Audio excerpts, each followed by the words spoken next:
Joining me now, Katrina Pierson, Trump campaign national spokesperson. Katrina, you tell me, why would this woman at great harm to herself come out 11 years later and make an accusation like this and make it up out of whole cloth? Well, Megan, I'm not going to sit here and to pretend to know anyone's motive for doing anything that they do. But what I will say, the question is 26 days before an election, and they all have the exact same answer, and it was, oh, well, it was the debate. And I'm just not buying that. Mr. Trump has denied this. The witness that she herself has named has come out and denied this publicly, said that that never happened. Mr. Trump has never treated a woman that way in his presence. It would never put him in that position. The butler who walked in on deal them? with anything like this. Is that absolutely? Yeah, but she doesn't say the butler saw Trump, is in her words, trying to shove his tongue down her throat. And she goes on to talk about how then they went back, they sat on the sofa. Trump looked at her and said, "Have you ever been to Peter Luger's for steaks? I'll take you. We're going to have an affair, I'm telling you."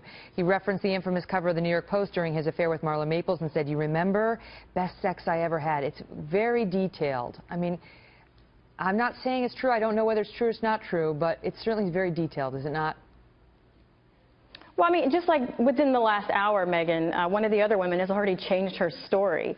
So, no, it's definitely not true or true. Mr. Trump has denied this. I take him at his word for this. But this why is don't you something take him that at his happens word in on the political bus where he campaigns. said he does do this? Because that was on a Hollywood Access bus. He was with another guy in private doing what guys do in a machismo way, whether you like it or not. That's how that happened. Yeah, but they were the fact that they were having a private conversation leads many to believe what he said was true. That this is guy to guy, and Trump saying, Megan, "I can't even control myself. I just kiss him without even asking." But two guys that are talking about girls one-upping each other, making each other laugh, that's a little bit different. It's not like they were sitting there plotting on how to actually go about doing it. That's completely different. Listen, but in this case, Mr. Trump has denied these allegations. He's denied them all, and I want to say this: we don't know whether they're true. We don't have time to adjudicate these matters one by one before election day. But that's exactly my point, Megan. We don't have time to adjudicate these. And Trump finds himself in an impossible position because all he can do is say it's not true, and we're not going to have an adjudication. Except the American people, they're a little bit smarter than that, simply because this did happen on the exact same day WikiLeaks has come out. We have found out so much of the corruption and the lies and collusion between the Clinton campaign and the media, as well as the banks, that they don't want to talk about this. The media doesn't want to talk about this. Megan, tonight I'm here in North Carolina. Remember that hurricane that came through?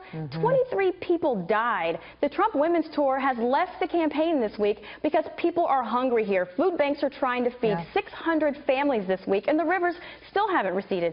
So we have a problem in the United States, and our countrymen don't even know that the people of North Carolina need help because they're so focused on what Hillary Clinton wants to allege about Donald Trump. It's disgusting. Katrina, it's good to see you. Thanks for being here. Great to be here, Megan.